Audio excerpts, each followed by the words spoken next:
आहे पुन्हा एकदा अजित पवार, शरद पवार आणि आता देवेंद्र फडणवीस एकत्र एका मंचावर आज येत आहेत. सहकार क्षेत्रासंबंधित एक चर्चासत्र आहे. त्यामध्ये पुन्हा एकदा दोन पवार एकत्र पाहायला भारत मिळणार आहेत. पाकिस्तानमध्ये चर्चा होऊ शकते. भारत पाकिस्तानमध्ये आज चर्चा आहे ना. प्रेसिडेंट ट्रम्प आणि मोदीमध्ये चर्चा होऊ शकते. प्रेसिडेंट ट्रम्प आमच्याकडे हस्तक्षेप करू शकतात. तर ही फार लहान गोष्ट आहे आमच्यासाठी. शरद पवार असतील, देवेंद्र फडणवीस, अजित पवार असतील, बरं काही ट्राय पार्टी अग्रीमेंट काय आहे बघावं लागेल. नाही पण साहेब, जर असं असेल की दोन अशा देशांमध्ये चर्चा होते आहे, तर या निमित्तानं शिवसेनेमधला जो तणाव आहे आमच्याकडे अजिबात पार्श्वभूमीवर काही दोन गटांमध्ये आमच्याकडे काही तणाव नाही. नाही, दोन शिवसेना आमच्या पक्षाचे प्रेसिडेंट हे खंबीर आहे. आमच्या पक्षाचे प्रेसिडेंट हे आमचे सरपंच आहेत राजकारणातले. त्याच्यामुळे आम्ही त्यांचे आदेश पाळतो आणि असे कोणतेही चुकीचे निर्णय आणि उद्योग ते करत नाही. ते पवार साहेब गेल्या काही दिवसांपासून टाळायचे, म्हणजे मागील काही दिवसांपासून टाळायचे अजित पवारांसोबत स्टेज शेअर करणं. मात्र ज्या चर्चा पाहायला मिळेल त्यामध्ये मागील 3 ते पाकिस्तानला आपण टाळत होतो, युद्धाचीच भाषा केली होती ना. जिंदा या मुर्दा, आर पार, तुम्ही राहाल किंवा आम्ही राहाल. आता टेबलावरती बसले आहेत. भारताला धक्का बसला. आम्हाला असं वाटलं की लाहोर, कराची, इस्लामाबाद, रावळपिंडीवरती आता आम्ही झेंडा फडकवून येतोच आहोत ना. तसंच आम्हाला मधल्या काळामध्ये शरद पवार साहेबांविषयी आणि सुप्रिया सुळेंविषयी वाटलं होतं की आता संघर्ष परत सुरू राहील. आमचाही संघर्ष सुरू आहे. पण दुर्दैवानं देवेंद्र फडणवीस यांनी गेल्या काही काळामध्ये माननीय पवार साहेबांचा जो अपमान केला, अपमानास्पद वक्तव्य केले, त्याची खंत आम्हाला वाटते. आम्ही तर अशा व्यासपीठावर गेलो हे सहकार विकार नंतर. आमच्यामुळे काय अडत नाही. आपल्यामुळे जग अडत आहे, राष्ट्र अडत आहे. या भूमिकेतून राजकारणाने बाहेर पडलं पाहिजे. नाही, पण राऊतसाहेब, या सगळ्या पार्श्वभूमीत शरद पवारांनी त्यांचा संघर्ष हा संपवलेला आहे असं वाटतं तुम्हाला? मला असं वाटत नाही. पण त्यांच्या राजकारणाची पद्धत वेगळी आहे, आमची पद्धत वेगळी. आम्ही बाळासाहेब ठाकरे यांचे चेले आहोत. आम्ही फटे लेकिन हटे नाही या भूमिकेचे. आम्ही सत्तेची आणि संस्थांची पर्वा करत नाही.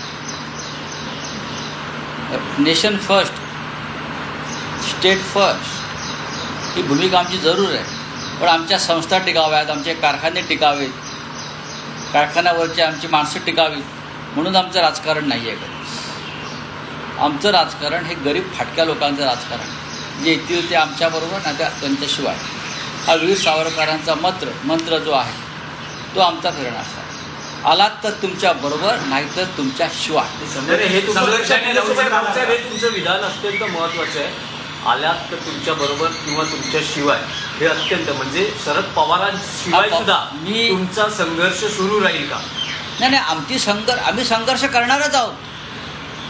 आमचा संघर्ष या देशामध्ये लादलेल्या हुकुमशाही विरुद्ध आहे. आमचा संघर्ष ज्यांनी आमचे पक्ष फोडले,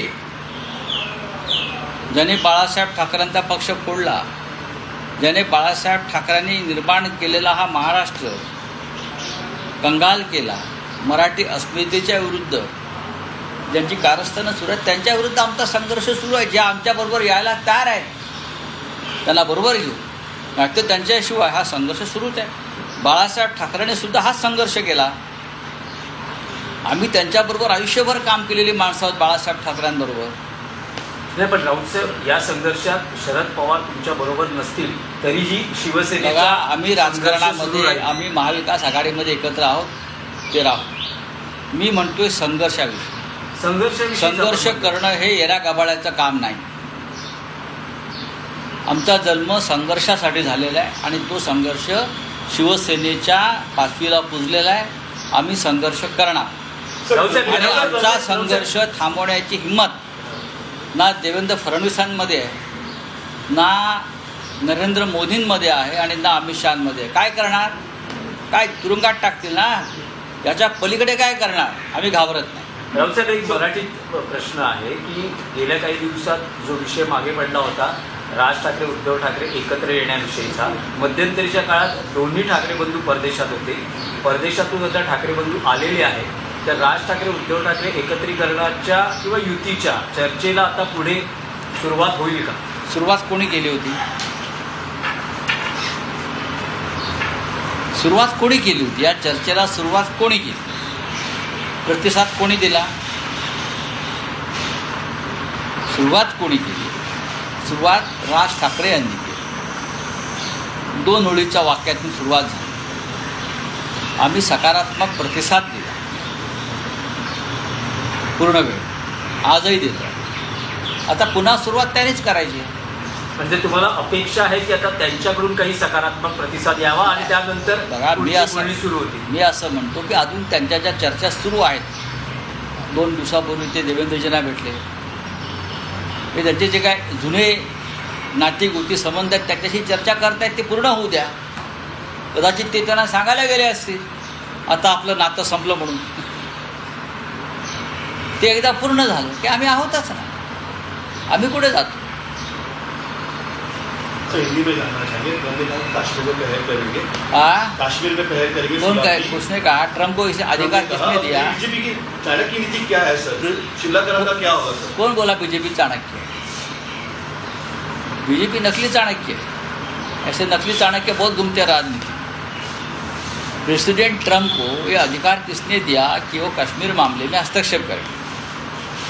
कश्मीर प्रेसिडेंट ट्रम्प ने और उससे पहले मिस्टर नरेंद्र मोदी, अमित शाह जी, जो हमारा एक शिमला करार हुआ था, शिमला अकॉर्ड 1971 के बाद इंदिरा जी किया था, वो पढ़ लीजिए.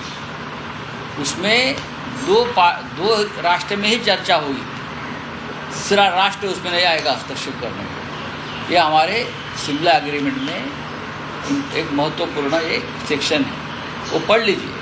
प्रेसिडेंट ट्रम्प को सरपंच किसने बनाया, मुखिया किसने बनाया? हमारे यहाँ गांव में पाटिल रहते हैं, पाटिल चौधरी गांव में. तो प्रेसिडेंट ट्रम्प को क्या हमने चौधरी बनाया है क्या? कहाँ भी घुस जाते हैं. हमारी सेना, हमारी फौज सक्षम है, वो कर लेगी. चाहे हमारी पॉलिटिकल लीडरशिप कमज़ोर, लेकिन सेना सक्षम है. ठीक है राउत साहब, इससे पहले आप केंद्रीय गृह मंत्री अमित शाह का इस्तीफा मांग रहे ऑल थे. इंडिया पार्टी में मोदी जी नहीं रहते. पाकिस्तान में जो राष्ट्रपति है वो देश को संबोधित करते, मोदी जी ने अभी कुछ नहीं कहा है. मोदी जी को टाइम है. बिहार चुनाव से पहले वो संबोधित जरूर करेंगे. बिहार चुनाव से पहले 1 महीना पहले वो ज़रूर देश को संबोधित करेंगे. मोदी जी बहुत होशियार आदमी है, बहुत होशियार आदमी, व्यापारी. अब उनको फ़ायदा नहीं है, लोग सवाल पूछेंगे ना पाकिस्तान के बारे में. तो बिहार चुनाव से पहले, वेस्ट बंगाल चुनाव से पहले वो ज़रूर जनता को, देश को संबोधित करेंगे. राउत साहब, आज संपादकीय में आपने लिखा है कि कौन सा सौदा हुआ, कौन सा सौदा हुआ? सर, ट्रम्प के साथ एक सौदा हुआ है जिसकी भारी कीमत भारत को चुकानी पड़ी. ऐसा हाँ, भारी कीमत जो है वो हमारी फौज जो जोश में थी, लाहौर, कराची, इस्लामाबाद, रावलपिंडी तक पहुंचने के लिए, पेशावर तक, उसको रोका किसने और क्यों? अब ये मौका फिर नहीं मिलेगा पाकिस्तान को ख़त्म करने का. पाकिस्तान में जो जश्न मनाया जा रहा है उसके लिए जिम्मेदार प्रेसिडेंट ट्रम्प है. और प्रेसिडेंट ट्रम्प के जो पिल्ले हैं यहाँ, पिल्ले देश में, वो है. प्रेसिडेंट ट्रम्प को अधिकार नहीं है. भारत पर जो हमला हुआ है, हमारे लोग मारे गए, हमारे बहनों का सिंदूर वो लोगों ने सौभाग्य ख़त्म कर दिया है. उनका बदला लेने का अधिकार हमको है. वही प्रेसिडेंट ट्रम्प कि हमको ये रोक लिया उसने, और हमारे लोग प्रेसिडेंट ट्रम्प के दबाव में आकर हमारा संघर्ष विराम करते हैं. ये ठीक नहीं है. राउत साहब, अमेरिका की संरक्षण मंत्री ये बयान करती है कि भारत और पाकिस्तान के बीच अमेरिका पहल नहीं करेगी, लेकिन इस बयान को 24 घंटे नहीं होते तो प्रेसिडेंट ट्रम्प ये ऐलान कर देते हैं कि ये युद्ध खत्म हुआ. हाँ, स्टेट सेक्रेटरी अमेरिका की और वाइस प्रेसिडेंट वांस दोनों ने ऐलान किया है कि भारत पाकिस्तान युद्ध से हमारा कोई ताल्लुक नहीं है, संबंध नहीं, हम उसमें नहीं बीच में आएगा. ये बार बार कहते रहे. आप उनके ट्वीट देखिए, एक अकाउंट देख लीजिए, और अचानक 24 घंटे में प्रेसिडेंट ट्रम्प ऐलान करते हैं कि मैंने युद्ध रोक दिया. अमेरिका के पापा, बीजेपी वालों के नए पापा वह रुकवा देते हैं। हाँ, अभी नए पापा है बीजेपी वालों में, सरकार के तो पापा ने वह रुकवा दिया, खुश है ये लोग। और वहाँ पाकिस्तान में लोग जश्न मना रहे हैं। क्या सौदा क्या हो गया है? ऐसी क्या नौबत आ पड़ी कि प्रेसिडेंट ट्रंप को आपने मध्यस्थता के लिए चुना? क्या है? हमारे पास जानकारी है,